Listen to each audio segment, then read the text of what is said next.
നമ്മൾ എത്ര കണ്ട് സ്നേഹിക്കുന്നവരാണെങ്കിലും നമ്മുടെ ഭാര്യയാകട്ടെ, നമ്മുടെ മാതാപിതാക്കളാകട്ടെ, നമ്മുടെ കൂടപ്പുറപ്പുകളാകട്ടെ, നമ്മളുടെ മക്കളാകട്ടെ, നമ്മുടെ കുടുംബക്കാരാകട്ടെ, അല്ലെങ്കിൽ കൂടെ പഠിച്ചവരാകട്ടെ, ഇവര് നമ്മുടെ കൂടെ എവിടെ വരെ വരും? എത്ര ചങ്കാണെങ്കിലും, എന്റെ പ്രിയമുള്ളവരെ, കരളിന്റെ കഷ്ടമെന്നൊക്കെ നമ്മൾ വിശേഷിപ്പിക്കുമെങ്കിലും എന്റെ പ്രിയമുള്ള സഹോദരങ്ങളെ, എല്ലാ കൂട്ടുകാരും എവിടെ വരെയാണ് വരുന്നത്? എല്ലാ കൂട്ടുകാർക്കും വരുന്നതിനൊരു പരിധിയുണ്ടല്ലോ. എന്റെ പ്രിയമുള്ളവരെ, എല്ലാ കൂട്ടുകാരും പെരുവഴിയിലിട്ടിട്ട് പോകുന്നവരാണ്. അധികം കൂട്ടുകാരും നമ്മൾ ആത്മാർത്ഥമായി സ്നേഹിക്കുന്ന പല കൂട്ടുകാരും പെരുവഴിയിൽ പകുതിയിൽ കൊണ്ട് നമ്മളെ കൈയൊടിഞ്ഞിട്ട് കടന്നു പോകുന്നവരാ. സ്വന്തം കാര്യം നോക്കിയിട്ട് കൂട്ടുകാര് പിരിഞ്ഞു പോകുമെന്ന് അവിടെ നിന്ന് ചരിത്രങ്ങൾ പറയുമ്പോൾ, എന്റെ പ്രിയമുള്ള സഹോദരങ്ങളെ, മഹാനായ തഴവ ഉസ്താദ് പറഞ്ഞതുപോലെ, നിനക്കുള്ള ദ്വാരം പഞ്ഞി കൊണ്ടടയ്ക്കുന്നേ, കാണേണ്ടവർ കണ്ടോ ഇതാ പൊതിയുന്നേ. അല്ലാഹുവേ, ഞാനും നിങ്ങളും അങ്ങ് മരിച്ചു പോയി കഴിഞ്ഞാൽ, എന്റെ പ്രിയമുള്ളവരെ, ഇന്നെന്റെ പേര് സിറാജ് എന്നാണ്. ഇന്നെന്നെ കുറിച്ച് പറയാൻ ഒരുപാട് വിശേഷണങ്ങൾ ഇവിടെ പറയുമ്പോൾ, ഞാനെങ്ങാണം മരിച്ചു പോയാ ഇന്ന് പലരും ഡേറ്റ് മേടിക്കാൻ എന്റെ വീട്ടിലേക്ക് കടന്നു വരുന്നു. സിറാജ് ഉസ്താദിന്റെ വീട് എവിടെയാണ്? പക്ഷേ ഞാനെങ്ങാണം മരിച്ചു പോയാ, പടച്ചവനെ, സിറാജിന്റെ വീട് ഏതാണെന്നല്ല ചോദിക്കുന്നത്, മരണ വീട് എവിടെയാണ്? എന്റെ പേരെവിടെ കഴിഞ്ഞല്ലോ. അല്ലാഹുവേ, പടച്ചവനെ, നമ്മളെല്ലാവരും സ്വന്തമായിട്ട് കുളിക്കുന്നവരാ. എങ്കിലും ഒരു ദിവസം നമ്മുടെ കുടുംബക്കാര് കുളിപ്പിക്കുകയാണ്. എല്ലാവരും കൂടെ മനോഹരമായി ഉമ്മ തന്റെ കുഞ്ഞിനെ കുളിപ്പിക്കുന്നതിനേക്കാൾ സൂക്ഷ്മതയോടുകൂടി പടച്ചവനെ എന്നെയും നിങ്ങളെയും കുടുംബക്കാര് കൂട്ടുകാരും എല്ലാവരും കുളിപ്പിക്കുകയാണ്. എന്നിട്ടതാ വീട്ടിന്റെ അകത്തേക്ക് കൊണ്ടുവച്ചു 3 കഷ്ടം വെള്ള തുണി എടുക്കുകയാ. ജീവിതത്തിൽ ഒരിക്കലും ധരിക്കാൻ ഇഷ്ടപ്പെടാത്ത, ഒരു മോഡലുമില്ലാത്ത, ഒരു കരയുമില്ലാത്ത 3 കഷ്ടം വെള്ള തുണി എടുത്തിട്ട് വിരിച്ചിട്ട് അതിന്റെ മുകളിലേക്ക് എന്നെയും നിങ്ങളെയും പിടിച്ച് കിടത്തിയിട്ട് അതാ പടച്ചവനെ അവിടെ നിന്ന് വിളിച്ചു പറയുകയാ, കാണണ്ടവർ കണ്ടോ പൊതിയാ പോകുകയാ, ജനാസ പൊതിയാ പോകുകയാ, കാണണ്ടവർ മുഴുവനും കണ്ടോ. അല്ലാഹുവേ, വല്ലാത്ത തിരക്കാണ്. അവസാനം കാണണ്ടവർ മുഴുവനും കണ്ടതിന് ശേഷം മൂക്കിന്റെ ദ്വാരത്തിലേക്ക് പഞ്ഞു കയറ്റി വെച്ചിട്ട് അവസാനം എന്റെയും നിങ്ങളുടെയും ജനാസ എവിടെ നിന്ന് പൊതിയുകയാ. അവിടെ നിന്ന് മയ്യത്ത് പൊതിഞ്ഞു കഴിഞ്ഞു. അതാ പടച്ചവനെ, മയ്യത്ത് കെട്ടിനകത്ത് വെച്ചിരിക്കുന്ന സ്ട്രെച്ചറിന്റെ അകത്തേക്ക് എന്റെയും നിങ്ങളുടെയും ജനാസ എങ്ങോട്ടെടുത്ത് വെക്കുകയാണ്. അത് ചുമലിലേക്ക് ഉയരുമ്പോ അല്ലാഹുവേ, മഹാനായ തഴവ ഉസ്താദ് പറയുകയാണ്, ആ ജനാസ തോളിന്റെ മുകളിലേക്ക് ഉയരുമ്പോ മയ്യത്ത് കട്ടിൽ തോളിലേക്കുയരുന്നേ. പുരയ്ക്കുള്ളിലപ്പോൾ രോദനം കേൾക്കുന്നേ. ജനാസ എവിടെ നിന്നും ഉയർത്തി കഴിയുമ്പോ അതാ വീടിന്റെ അകത്തിരുന്ന് വല്ലാത്ത കരച്ചലിന്റെ ശബ്ദം കേൾക്കുകയാ. അല്ലാഹുവേ, അതാ ക്ഷമ വിട്ട ഉമ്മയും പൊന്നുമകനെ എന്നെ കൈവിട്ടു പോന്നോ, കാണലം ആ പൊന്നെ. ഉമ്മ ചോദിക്കുന്നു, മോനെ പോകുകയാണോ? വാപ്പ ചോദിക്കുകയാ, എന്നെക്കാലും മുമ്പേ പോയല്ലോടാ, ഇനി എന്നാടാ മോനെ നിന്നെ ഞാനൊന്ന് കാണുന്നത്? ഉമ്മ കരയുന്നുണ്ട്, വാപ്പ കരയുന്നുണ്ട്, കൂടപ്പറപ്പുകൾ സഹോദരിമാരും നെഞ്ചു പൊട്ടികെട്ട് കരയുന്ന രംഗവാ. ഭാര്യ കിടന്ന് വിളിച്ചു പോകുന്നുണ്ട്. കൂടപ്പറപ്പുകൾ കണ്ണിലൂടെ കണ്ടടങ്ങൾ ഒലിപ്പിച്ചുകൊണ്ട് മയ്യത്ത് കട്ടിലിന്റെ പുറകിൽ ഇങ്ങനെ നടക്കുകയാ. ആ സമയമുണ്ടല്ലോ, അരുമക്കിടാങ്ങൾ വാപ്പയെ വിളിക്കുന്നേ. അതിനുത്തരം നൽകാതെ നീ കിടക്കുന്നേ. വാപ്പാ, എന്റെ ഉപ്പാടെ അവിടെ കൊണ്ടുപോവുകയാണ്. ഉപ്പാവും എഴുന്നേക്ക് വാപ്പാ, എന്നോടൊന്ന് കളിച്ച് ചിരിക്കു വാപ്പാ എന്ന് പറഞ്ഞുകൊണ്ട് അരിമക്കിടാങ്ങളായ നമ്മുടെ മക്കളുണ്ടല്ലോ, വീടിന്റെ അകത്ത് കിടന്ന് വിളിച്ചു പോകുമ്പോ എന്റെ പ്രിയമുള്ളവരെ, മിണ്ടാതെ ഒരു ദിവസം സിറാജ് കിടക്കണ്ടവരാ, ഞാനും നിങ്ങളും കിടക്കണ്ടവരാ. പടച്ചവനെ, ആ ജനാസ വീട്ടിൽ നിന്നിറങ്ങുമ്പോ നിന്റെ പെറ്റ തള്ള നിന്നെ കൈയൊടിഞ്ഞു മോനെ, ഭാര്യ കൈയൊടിഞ്ഞു, സഹോദരിമാര് കൈയൊടിഞ്ഞു. അവസാനം നിന്റെ ജനാസ പള്ളിയിലേക്ക് കൊണ്ടുവന്നു. അതാ മയ്യത്ത് നമസ്കാരം കഴിഞ്ഞു. എന്നിട്ട് എല്ലാവരും കൂടെ നിന്റെ മയ്യത്ത് ചുമന്നുകൊണ്ട് പള്ളിക്കാട്ടിലേക്ക് കടന്നു ചെന്നിട്ട് നിനക്ക് ഒരുക്കിയിട്ടിരിക്കുന്ന അല്ലാ, നിനക്ക് ഒരുക്കിയിട്ടിരിക്കുന്ന 6 അടി മണ്ണെന്ന് പറയുന്ന കബറുണ്ടല്ലോ, അല്ലാഹുവേ, ഒരു മോഡലുമില്ല ചെറുപ്പക്കാരാ. എടാ, ഒരു മോഡലുമില്ല, ഒരു ഫാഷനുമില്ല, എല്ലാവർക്കും ഒരേ ഒരു കുഴിയാടാ മോനെ, ഒരേ അളവ് നീള വ്യത്യാസം മാത്രമേ ഉള്ളൂ. ആ കബറിന്റെ അകത്തേക്ക് നിന്നെ ഇറക്കി വെക്കുകയാ. കബറിന്റെ അകത്ത് നിൽക്കുന്ന മനുഷ്യൻ ചോദിക്കുന്നു, മോനെവിടെ? വാപ്പാന്റെ കബളിന്റെ താഴെ വെക്കാൻ ഒരു പിടി മണ്ണ് വാരി തരുമോ? അല്ലാഹുവേ, പലകയെടുത്ത് നിരത്തി കഴിഞ്ഞു. പിന്നെ വാസിയാട്, എന്റെ പ്രിയമുള്ളവരെ, പള്ളിക്കാട്ടിന് മയ്യത്തിന്റെ മുകളിലേക്ക് മണ്ണ് വാരി ഇടുന്നത് കണ്ടാ പടച്ചവനെ വല്ലാത്ത അത്ഭുതം തോന്നുകയാ. വാരി എറിയുകയാണ്, വാരി എറിയുകയാണ്. പക്ഷേ ചെറുപ്പക്കാരാ, ആ മണ്ണ് വാരി ഇടുന്നതിൽ പഠിക്കാൻ ഒരു ഗുണപാഠമുണ്ട്. അതിനകത്ത് ഒരുപാട് അർത്ഥമുണ്ടടാ. അത് മണ്ണ് വാരി ഇടുമ്പോ പറയേണ്ട ദുആയുണ്ടടാ. മുത്തുനബി അവിടെ നിന്ന് പറഞ്ഞു തരുന്നതല്ലേ. അവസാനം അവന്റെ നെഞ്ചിന്റെ മുകളിലേക്ക് പിടിമണ്ണ് വാരി എറിഞ്ഞിട്ട് അവസാന കബറ് മനോഹരമാക്കുകയാണ്. പടച്ചവനെ, മണ്ണൊക്കെ നല്ല നിലയിലിടുകയാണ്. എന്നിട്ട് അടുത്തവന്റെ കബറിന്റെ മുകളിൽ നിൽക്കുന്ന അതാ ചെടികളിൽ നിന്ന്, അവിടെ നിൽക്കുന്ന ചെടികളിൽ നിന്നൊരു കമ്പൊടിച്ചിട്ട് അതുപോലെ സ്വന്തമായിട്ട് കൊണ്ടുപോകാനില്ല. അതുപോലും സ്വന്തമായിട്ട് വല്ലവന്റെ കബറിന്റെ മുകളിൽ നിൽക്കുന്നത്. ചിന്തിക്കണം ചെറുപ്പക്കാരാ, ചിന്തിക്കണം ചെറുപ്പക്കാരാ. അടുത്തവന്റെ കബറിന്റെ മുകളില്, എന്റെ വാപ്പയുടെ കബറിന്റെ മുകളിൽ ഞാൻ നട്ടുവച്ചിരിക്കുന്ന തൈ ഒടിക്കണമെങ്കിൽ എന്റെ അനുവാദം വേണ്ടേ? എന്റെ അനുവാദം വേണ്ടേ? സ്വന്തം വാപ്പാനെയും ഉമ്മാനെയും കബറിന്റെ അകത്തിറക്കി വെച്ച് അടുത്തവന്റെ കബറിന്റെ മുകളിൽ നിന്ന് അവൻ നട്ടു വളർത്തുന്ന ചെടി ഒടിച്ചിട്ട് ഉപ്പാന്റെ നെഞ്ചത്ത് വെച്ചിട്ട് ഉമ്മയുടെ നെഞ്ചത്ത് വെച്ചിട്ട് അസ്സലാമു അലൈക്കും യാ ദാറ ഖൗമുൽ മുഅ്മിനീൻ, അവിടുന്ന് ഒരു ടാറ്റ കൊടുക്കുകയാ. അവിടുന്ന് സലാം പറഞ്ഞിട്ട് എല്ലാവരും പിരിയുകയാണ്, എല്ലാവരും പിരിയുകയാണ്. പള്ളിക്കാട്ടിൽ 6 അടി മണ്ണിന്റെ അകത്ത് കൊണ്ടുവന്ന് കുടിച്ചിട്ടിട്ട് സ്വന്തം ഉപ്പയുടെ കബറിന്റെ ചാരത്ത് ഒരു 5 മിനിറ്റ് പോലും നിൽക്കാൻ മക്കൾക്ക് സമയമില്ല. എന്റെ പ്രിയപ്പെട്ട സഹോദരാ, അല്ലാഹുവിന്റെ റസൂല് പറഞ്ഞത് എന്തെന്നറിയോ? കബറടക്കിയിട്ട് നീ പെട്ടെന്ന് ഓടല്ലേ. വാപ്പയുടെയും ഉമ്മയുടെയും ജനാസ ഇറക്കി വെച്ചിട്ട്, മാതാപിതാക്കളുടെ ജനാസ കബറിന്റെ അകത്ത് ഇറക്കി വെച്ചിട്ട്, എടാ പോകേണ്ടവരൊക്കെ പോകട്ടെ, നീ ഒരു 40 ആയത്തോതുന്ന സമയം ഒരു 5 മിനിറ്റ് എങ്കിലും ആ കബറിന്റെ ചാരത്ത് നിൽക്കണേ എന്ന് നബി മുഹമ്മദ് മുസ്തഫ സല്ലല്ലാഹു അലൈഹി വസല്ലമ തങ്ങൾ പറയുകയാ. വെറുതെയല്ലടാ നിൽക്കാൻ പറഞ്ഞത്, ആ നിൽക്കുന്നതിലൊരു കാരണമുണ്ട്. മുത്തുനബി പറഞ്ഞത് എന്തെന്നറിയോ? കബറിന്റെ അകത്ത് കിടക്കുന്ന മനുഷ്യനറിയാ ഓരോ മനുഷ്യനും പോകുന്നത്. എന്റെ ആത്മാർത്ഥ സുഹൃത്ത് പോയല്ലോ, എന്റെ കൂടപ്പിറപ്പ് പോയല്ലോ, എന്റെ കൂട്ടുകാര് പോയല്ലോ, എന്റെ സഹോദരങ്ങൾ പോയല്ലോ. സ്വന്തം മക്കളാണ് ഒന്നാമതോടുന്നത്.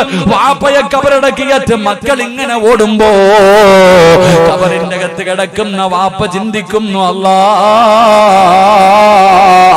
എന്റെ മോൻ എന്നെ ഇത്രയും പെട്ടെന്ന് മറന്നുപോയോ അല്ലാ, ഇത്ര എത്രയും പെട്ടെന്ന് എന്റെ പൊന്നുമോൻ എന്നെ അങ്ങ് മറന്നുപോയോ അല്ലാ. മോനെ ഖബറിന്റെ ചാരത്ത് നിന്നാ ഉമ്മ ചിന്തിക്കുന്നത് എന്തെന്നറിയോ? ആര് പോയാലെന്താ, ആരൊക്കെ പോയാൽ എനിക്കൊന്നുമില്ല, എന്റെ പൊന്നുമോൻ പോയില്ലല്ലോ, എന്റെ പൊന്നാര മകൻ പോയില്ലല്ലോ. ഖബറിന്റെ അകത്ത് കിടക്കുന്ന മനുഷ്യനൊരു ധൈര്യം കിട്ടുമെന്നാ, ആ മനുഷ്യനൊരു സമാധാനം കിട്ടുമെന്നാ. എന്റെ പ്രിയമുള്ളവരെ, എല്ലാവരും ഖബറിന്റെ ചാരത്ത് നിന്ന് മടങ്ങി പോകുമ്പോ നമ്മളെ സ്നേഹിക്കുന്ന കൂട്ടുകാരവിടെ വരെ ഉള്ളൂ. പള്ളിക്കാട്ടില് ഇരുട്ടറയില് ആരാരുമില്ലാത്ത ഒരു കുഴിക്കകത്ത് കൊണ്ടുവന്ന് കളഞ്ഞിട്ട് എല്ലാ കൂട്ടുകാരും പിരിഞ്ഞു പോകുമ്പോ അവന്റെ കൂടെ കൂടിയിട്ട് നിനക്കെന്ത് കിട്ടാനാ?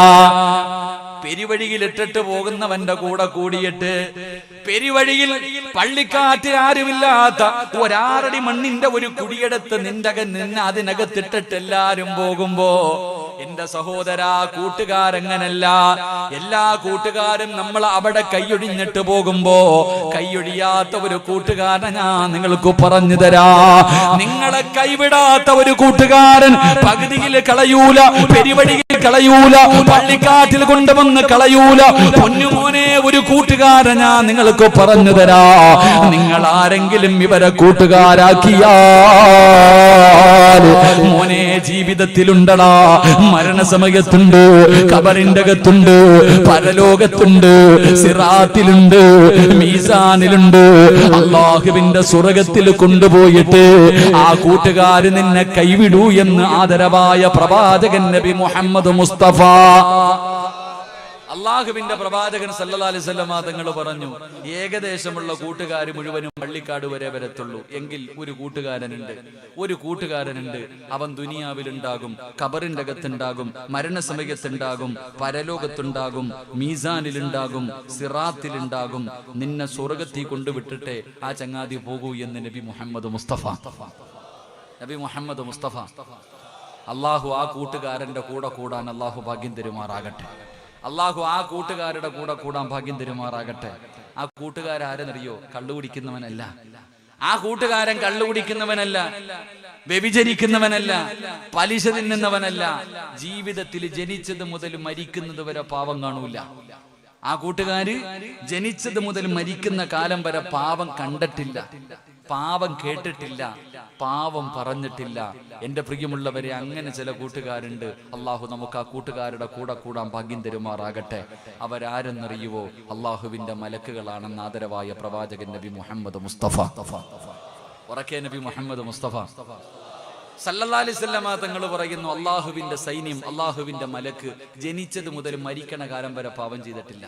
അവര് പാവം കണ്ടിട്ടില്ല, അവര് പാവം പറഞ്ഞിട്ടില്ല, അവര് ഹറാമ് തിന്നിട്ടില്ല. അവർക്ക് ഒറ്റ വാക്കേ അറിയൂ, അള്ളാഹുവിന് ശുക്ർ ചെയ്യാൻ. ജനിച്ചത് മുതൽ മരിക്കണ വരെ ഇത് തന്നെ ചെയ്യും. ഈ മലക്കുകളുടെ കൂടെ കൂടിയ നിന്റെ കയ്യെ പിടിച്ച് സ്വർഗ്ഗത്തിൽ കൊണ്ടുപോകുമെന്ന് നബിയിനാ റസൂലുള്ളാഹി. അള്ളാഹു മലക്കുകളുടെ കൂടെ കൂടാൻ എനിക്ക് നിങ്ങൾക്കും ഭാഗ്യം തരുമാറാകട്ടെ. ഇൻഷാല്ലാഹ് ഒന്ന് കൂടെ പെരുവഴിയിൽ ഇട്ടിട്ട് പോകില്ല ചങ്ങാതി, മലക്കുകളെ കൂട്ടുകാരാക്കണം. അള്ളാഹു ഭാഗ്യം തരുമാറാകട്ടെ. ഇൻഷാല്ലാഹ് ഇങ്ങോട്ട് നോക്കില്ല, അവിടെ എന്തിനാ നോക്കണേ? 6 അടി നീളത്തിൽ ഞാൻ ഇവിടെ നിൽക്കണില്ല, ഇങ്ങോട്ട് നോക്ക്. എന്താ എല്ലാരും അങ്ങോട്ടാ നോക്കണം? അവിടെ ഞാനും കൂടെ അങ്ങോട്ട് നോക്കും. ഇങ്ങോട്ട് നോക്ക്, ഞാനിവിടെ നിൽക്കണ്ടില്ലേ? എന്താ വെളുത്തൊക്കെ നിൽക്കണ്ടില്ലേ? ഡ്രസ്സൊക്കെ ഇട്ട് മലക്കൾ നിൽക്കണ പോലെ ഇങ്ങോട്ട് നോക്ക്. അതാ പറഞ്ഞ ഉസ്താദ്മാരാക്കണമെന്ന് മക്കളെ, ഇതാ പറഞ്ഞ ഉസ്താദ്മാരാക്കണം. ഒക്കെ നൽകി അനുഗ്രഹിക്കുമാറാകട്ടെ. അതുകൊണ്ട് എൻ്റെ പ്രിയമുള്ള സഹോദരങ്ങളെ, മലക്കുകളുടെ കൂടെ കൂടിക്കോ. കൈയൊഴിഞ്ഞിട്ട് പോകത്തില്ല, തേച്ചിട്ട് പോകൂല. കൂടെ കിടക്കുന്നവർ വരെ തേച്ചിട്ട് പോണ കാലം, സ്വന്തം മക്കൾ വരെ തേച്ചിട്ട് പോകുന്ന കാലം. ഈ കാലഘട്ടത്തിൽ എൻ്റെ പ്രിയപ്പെട്ടവരെ, നമ്മളെ തേച്ചിട്ട് പോകുന്നവരെല്ലാം മലക്കുകൾ മരിച്ചാലും കൂടെ ഉണ്ടാകും. അള്ളാഹു ഭാഗ്യം തരുമാറാകട്ടെ. മലക്കുകളുടെ കൂടെ കൂടണമെങ്കിൽ ഇത്തിരി കഷ്ടപ്പാടുണ്ട്, ഓസിന് കിട്ടൂല. മലക്കുകളുടെ കൂടെ കൂടണമെങ്കിൽ പെട്ടെന്ന് കിട്ടൂല. എന്റെ പ്രിയമുള്ള സഹോദരങ്ങളെ, അല്ലാഹുവിന്റെ പ്രവാചകൻ സല്ലല്ലാഹു അലൈഹി വസല്ലമ തങ്ങള് മലക്കുകളുടെ കൂടെ കൂടണമെങ്കിൽ, മലക്കുകളെ കൂട്ടുകാരാക്കണമെങ്കിൽ, എന്റെ പ്രിയമുള്ളവരെ, അല്ലാഹുവിന്റെ പ്രവാചകൻ സല്ലല്ലാഹു അലൈഹി വസല്ലമ തങ്ങള് ഒരു ദിവസം അല്ലാഹുവിന്റെ പ്രവാചകനും ജിബ്രീൽ അലൈഹിസ്സലാമും സംസാരിച്ചു കൊണ്ടിരിക്കുകയാണ്. മുത്തുനബി സല്ലല്ലാഹു അലൈഹി വസല്ലം അല്ലാഹുവിന്റെ പ്രവാചകൻ സല്ലല്ലാഹു അലൈഹി വസല്ലമ തങ്ങളും ജിബ്രീൽ അലൈഹിസ്സലാമും ഇങ്ങനെ സംസാരിച്ചു കൊണ്ടിരിക്കുകയാണ്. ഇങ്ങനെ സംസാരിച്ചു കൊണ്ടിരിക്കുമ്പോ മഹാനായ അബൂദറിൽ ഗഫാരി റളിയല്ലാഹു തആല അൻഹു, അബൂദർ എന്ന് പറയുന്ന ഒരു പാവപ്പെട്ട സ്വഹാബിയുണ്ടല്ലോ, അല്ലാഹുവിന്റെ പ്രവാചകന്റെ മുന്നിലൂടെ നടന്നു പോവുകയാണ്. ജിബ്രീൽ അലൈഹിസ്സലാം ഒരു സഹാബിയുടെ രൂപത്തിലാണ് പ്രവാചകന്റെ മുന്നിൽ കടന്നു വരുന്നത്. രണ്ടുപേരും ഇങ്ങനെ സംസാരിച്ചു കൊണ്ടിരിക്കുമ്പോ മുത്തുനബി സംസാരിക്കുകയാണല്ലോ. അതാ മഹാനായ അബൂദറിൽ ഗഫാരി റളിയല്ലാഹു തആല അൻഹു അവിടെ ഇങ്ങനെ അതാ ഒതുങ്ങി ഇങ്ങനെ നടന്നു പോകുമ്പോ ജിബ്രീൽ അലൈഹിസ്സലാം ചോദിക്കുന്നു, യാ റസൂലല്ലാഹ്, അല്ലാഹുവിന്റെ നബിയേ, ആ പോകുന്നത് അബൂദർ അല്ലേ നബിയേ? അല്ലാഹുവിന്റെ പ്രവാചകനോട് ചോദിക്കുകയാണ്, ആ പോകുന്നത് അബൂദറിൽ ഗഫാരി അല്ലേ നബിയേ? അല്ലാഹുവിന്റെ പ്രവാചകന് വല്ലാത്ത അത്ഭുതമായി, അല്ലാഹുവിന്റെ പ്രവാചകന് വല്ലാത്ത അത്ഭുതമായി. അവിടെന്ന് ചോദിക്കുന്നു, ജിബ്രീലേ, എന്റെ അബൂദറിനെ നിനക്ക് എങ്ങനെ അറിയാ ജിബ്രീൽ? ആ പോകുന്നത് അബൂദറാണെന്ന് നിനക്ക് എങ്ങനെ അറിയാ? അല്ലാഹുവിന്റെ പ്രവാചകൻ തന്റെ പ്രിയപ്പെട്ട സ്വഹാബിയെ കുറിച്ച് ചോദിക്കുമ്പോ ജിബ്രീൽ അലൈഹിസ്സലാം പറയുകയാണ്, വല്ലദീ ബഅസക ബിൽ ഹഖ് നബിയാ. അല്ലാഹുവിന്റെ പ്രവാചകനോട് അവിടെന്ന് പറയുന്നു, നബിയേ, ഇന്നഹു ലഫീ മലകൂതി സമാവാതി സബ്ഇ അശ്ഹറു ഫിൽ അർളി. അല്ലാഹുവിന്റെ പ്രവാചകനോട് പറയുന്നു, യാ റസൂലല്ലാഹ്, അബൂദറിനെ മലക്കുകൾക്ക് എല്ലാവർക്കും അറിയാ നബിയേ. മലക്കുകൾക്ക് നല്ല പരിചയമുള്ള ആളാണ് അബൂദർ. അബൂദറിൽ ഗഫാരി റളിയല്ലാഹു തആല അൻഹു മലക്കുകൾക്ക് നല്ല പരിചയമുള്ള മനുഷ്യനാണ്. മലക്കുകൾക്ക് നല്ല പരിചയമുള്ള സ്വഹാബിയാണ്. ദുനിയാവിലെ ആൾക്കാർ അറിയുന്നതിനേക്കാൾ അബൂദറിനെ മലക്കുകൾക്ക് അറിയാ നബിയേ. അല്ലാഹുവിന്റെ പ്രവാചകന് വല്ലാത്ത അത്ഭുതമായി. മസ്ജിദുൻ നബവിയുടെ ചാരത്ത് കിടക്കുന്ന പാവപ്പെട്ടവരാ, കഴിക്കാൻ ഒരു ദിവസത്തിൽ ഒരു നേരം പോലും ഭക്ഷണമില്ലാത്ത പാവപ്പെട്ടവനാ, ഒരു ജോഡി വസ്ത്രമല്ലാതെ മറ്റൊരു ജോഡി ധരിക്കാനില്ലാത്ത സ്വഹാബിയാ. ഈ സ്വഹാബിയ മലക്കുകൾക്ക് മുഴുവനും പരിചയമാണ്. പോകുന്നവനും നിസ്കരിക്കുന്നവനും തടമ്പുള്ളവനും പലിശ കച്ചവടം നടത്തുന്ന കാലമല്ലേ. ലോട്ടറി എടുത്തിട്ട് പെട്ടെന്ന് പണക്കാരനാകാ. അല്ലാഹുവിന്റെ പള്ളിയിൽ മുനിസിപ്പലിരിക്കുന്നവന് നമസ്കരിക്കുമ്പോഴും അവന്റെ പോക്കറ്റിന്റെ അകത്ത് ലോട്ടറിയാണ്. എന്തിനാ സഹോദരാ ഈ ദുനിയാവിന്റെ പുറകിൽ കിടന്ന് പരക്കം പായുന്നത് എന്തിനാ? അല്ലാഹുവിന്റെ പള്ളിയുടെ മിനാരത്തിൽ നിന്ന് 5 നേരം ബാങ്ക് വിളിക്കുന്ന ശബ്ദം കേട്ടു. എന്റെ കടയുടെ മുന്നിലൂടെ, വീടിന്റെ മുന്നിലൂടെ പ്രായമുള്ള രോഗം പിടിച്ച ബാപ്പമാര് നടക്കാൻ കഴിയാതെ വേച്ച് നടന്ന് പള്ളിയിൽ പോയി നിസ്കരിക്കുന്നത് കണ്ടാൽ കേറാത്ത എന്റെ പ്രിയപ്പെട്ട മുസ്ലിമേ, അപ്പോഴും നീ എന്തേ പള്ളിയിൽ പോകാത്തതിന്റെ കാരണമെന്ത്? ആരെങ്കിലും കടയിൽ വന്നാലോ കച്ചവടം നടത്തണമല്ലോ. എന്റെ പ്രിയപ്പെട്ട സഹോദരാ, അല്ലാഹുവിനെ മറന്നിട്ട് കച്ചവടം നടത്തുന്നവരെ, അല്ലാഹുവിനെ നന്ദി കാണിക്കാതെ നന്ദികേട് കാണിക്കുന്നവര്, മോനെ അല്ലാഹു പറഞ്ഞത് എന്തെന്നറിയുമോ? ലഇൻ ശകർതും ലഅസീദന്നകും വലഇൻ കഫർതും മിൻ അദാബി ലശദീദ്. അല്ലാഹുവിനെ നന്ദി കാണിക്കാതെ കച്ചവടം നടത്തുന്നവന്, 5 മിനിറ്റ് പള്ളിക്കകത്ത് കയറി നിസ്കരിക്കാത്തവര്, എടാ നിന്റെ കട പൂട്ടുവടാ.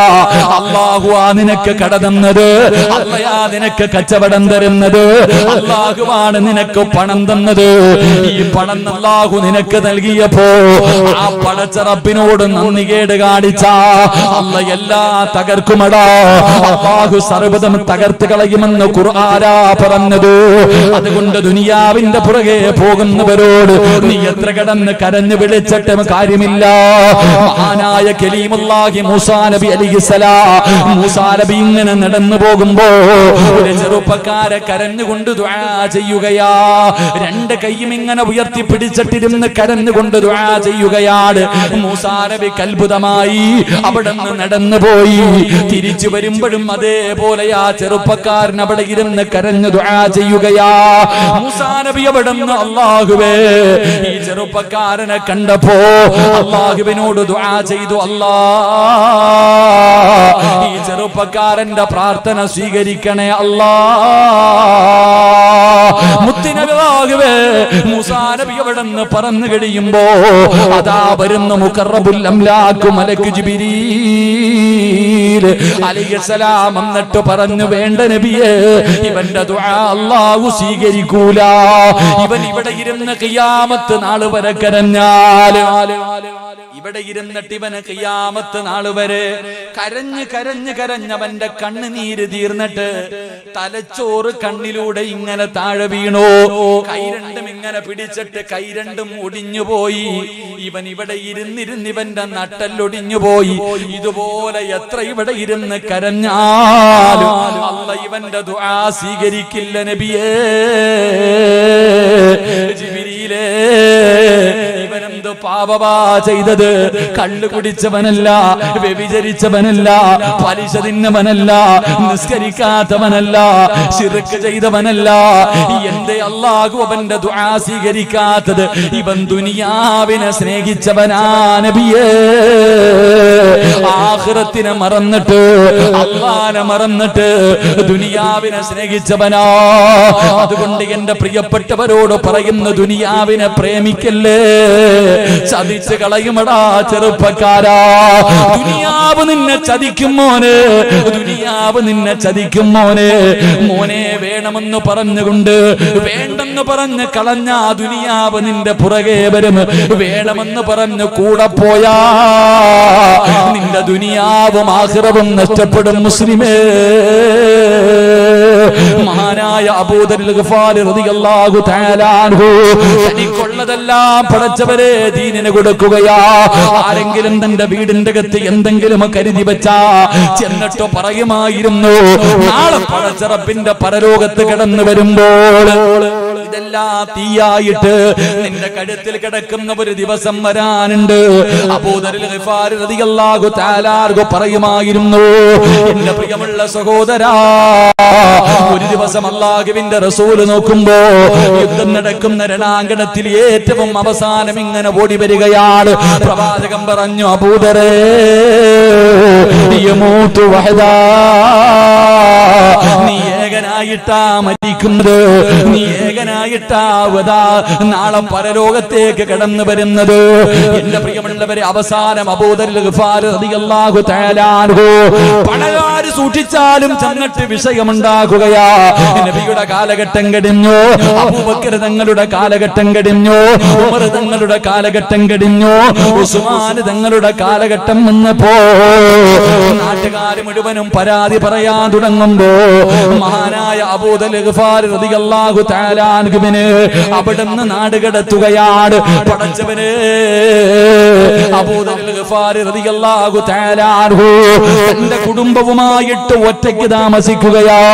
അവസാനം മരണസമയമെടുത്തപ്പോ, സക്കറാത്തിന്റെ അവസ്ഥയെടുത്തപ്പോ തന്റെ മക്കളെ അടുത്ത് വിളിച്ചിട്ട് വാപ്പ പറഞ്ഞതെന്തെന്നറിയോ? ഈ സദസ്സിലിരിക്കുന്ന എന്റെ പ്രിയപ്പെട്ട വാപ്പമാര് 10 വയസ്സുള്ളവനോട് 12 വയസ്സുള്ളവനോട്, എടാ നല്ലതുപോലെ പഠിക്കണം, എങ്കിലേ നല്ല ജോലി കിട്ടൂ, എങ്കിലേ സമ്പത്ത് കിട്ടൂ, എങ്കിലേ ജീവിക്കാൻ പറ്റൂ. 10 വയസ്സുള്ളവനോടും പണത്തിനെ കുറിച്ച് പറഞ്ഞു കൊടുക്കുന്ന മാതാപിതാക്കള് കഴിഞ്ഞ എന്റെ ജനാസ കുളിപ്പിച്ചിട്ട് എടുത്തു വഴിയിൽ കൊണ്ടുവെക്കണം. ഒരു വാപ്പ തന്റെ പൊന്നാര മക്കളോട് പറഞ്ഞു കൊടുക്കുകയാ. പണത്തിന് പരക്കം പായുന്നവര് പണത്തിനോടുള്ള ജനാസ കുളിപ്പിച്ചിട്ട് കൊണ്ടുവന്ന് റോഡിൽ വെച്ചിട്ട് കാത്തിരിക്കുകയാ. റോഡിൽ വെച്ചിട്ട് കാത്തിരിക്കുക. പ്രവാചകൻ പറഞ്ഞത് സത്യമായി. കാരണം ഏകനായിട്ടാ മരിക്കുന്നത്. അവസാനം കൊട്ടാരങ്ങളോടുള്ള മോഹം കളഞ്ഞു. അല്ലാഹുവിന്റെ ആഖിറത്തിനെ കുറിച്ച്, പരലോകത്തെ കുറിച്ച്, പടച്ചുറപ്പിന്റെ അനുഗ്രഹങ്ങൾ കൊണ്ട് നിറച്ച പാലരുവികളും തേനരുവികളും ഒഴുകുന്ന പടച്ചുറപ്പിന്റെ സ്വർഗമുണ്ടല്ലോ അല്ലാഹുവേ, അതിലുണ്ട് മുന്തിരി തോട്ടവും റുമ്മാനും രസമുള്ളതാ കദളിപ്പഴം തിന്നാനോ. താരാട്ട് പാടാറ് തോഴിമാർ പലരുണ്ട്, കൈമുട്ടുവാൻ ചില ദാസിമാർ വരവുണ്ട്. മണിയില്ല റബ്ബേ വാങ്ങുവാനാ വീട്, കൊതിയുണ്ട് വല്ലാതെപ്പോഴും അതിനോട്.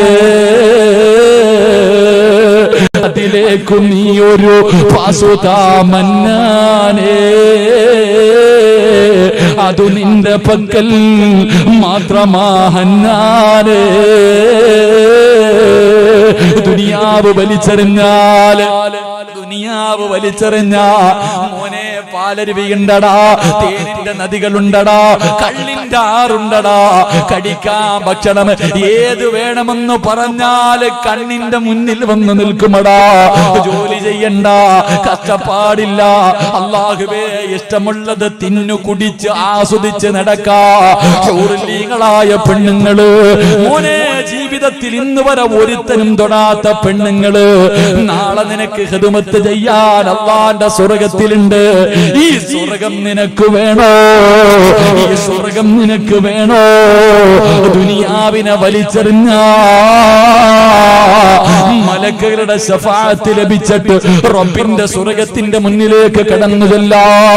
അല്ല, ദുനിയാവിന്റെ പുറകെ നടന്ന നാളെ പടച്ച റബ്ബിന്റെ മുന്നിൽ നിന്നിട്ട് തെണ്ടണമടാ. അല്ലാഹുവിന്റെ മുന്നിൽ നിന്നിട്ട് യാചിക്കണം, റബ്ബേ മണിയില്ല റബ്ബേ വാങ്ങുവാനാ വീട്, കൊതിയുണ്ട് വല്ലാതെപ്പോഴും അതിനോട്. ആ കാണുന്ന ഈ പാപങ്ങളൊക്കെ പോകുന്ന സ്വർഗമുണ്ടല്ലോ, ആ സ്വർഗത്തിൽ പോകാൻ ആഗ്രഹമുണ്ട്. എന്റെ കയ്യിലൊന്നുമില്ല അല്ലാ, അതുകൊണ്ട് അതിലേക്ക് നീയൊരു പാസുത എന്ന് പറഞ്ഞിട്ട് റബ്ബിന്റെ മുന്നിൽ നിന്ന് തെണ്ടേണ്ടി വരും. അതുകൊണ്ട് സഹോദരാ, മലക്കുകളുടെ കയ്യിൽ പിടിച്ചിട്ട് സ്വർഗത്തിൽ പോകണോ? ഒന്ന് ദുനിയാവിനെ വലിച്ചെറിഞ്ഞ നിനക്കല്ല അതിനുള്ള ഭാഗ്യം തരുമെന്ന് നബി മുഹമ്മദ് മുസ്തഫ സല്ലല്ലാഹു അലൈഹി വസല്ലം. അല്ലാഹു ഭാഗ്യം തരുമാറാകട്ടെ. ഈ ദുനിയാവിനോടുള്ള പ്രേമം കളഞ്ഞാ മതി, ദുനിയാവിനോടുള്ള മോഹം കളഞ്ഞു കഴിഞ്ഞാൽ സ്വർഗം കിട്ടും. അല്ലാഹു ഭാഗ്യം തരുമാറാകട്ടെ.